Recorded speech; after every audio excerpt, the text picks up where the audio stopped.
প্রধান উপদেষ্টার প্রেস সচিব শফিকুল আলম বলেছেন, আওয়ামী লীগের যেসব নেতাকর্মী ও সমর্থক জুলাই গণহত্যার সঙ্গে জড়িত, তারও আগে যারা গুম ও খুনের সঙ্গে জড়িত, যারা দাঙ্গা হাঙ্গামা দুর্নীতিতে জড়িত, তাদের অবশ্যই বিচার হবে। তিনি বলেন, তারপর বাংলাদেশের মানুষ ও রাজনৈতিক দলগুলো সিদ্ধান্ত নেবে আওয়ামী লীগ নির্বাচনে অংশগ্রহণ করবে কি করবে না, তার ভবিষ্যৎ নির্ভর করবে।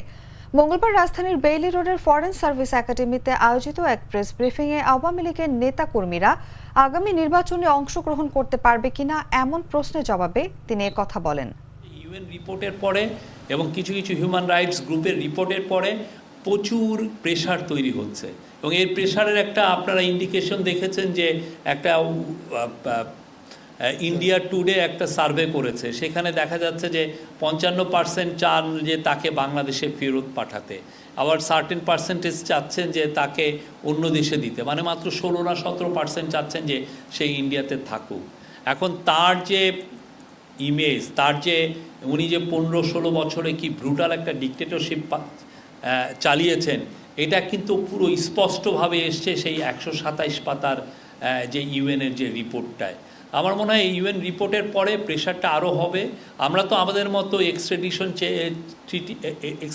চেয়ে তার ইন্ডিয়াকে জানিয়েছি, আমাদের প্রেশারটা অব্যাহত থাকবে এবং আমরা চাবো তাকে এনে সশরীরে হাজির করে তার ট্রায়ালটা হতে। বাংলাদেশের মানুষ তার ট্রায়ালটা দেখতে চায়, তাকে আইনের আওতায় আনাটা সবাই, এটা আমাদের একদম টপ প্রায়োরিটি এবং আমরা সেই লক্ষ্যে যতগুলো কাজ করা দরকার সবগুলো কাজ আমরা করছি।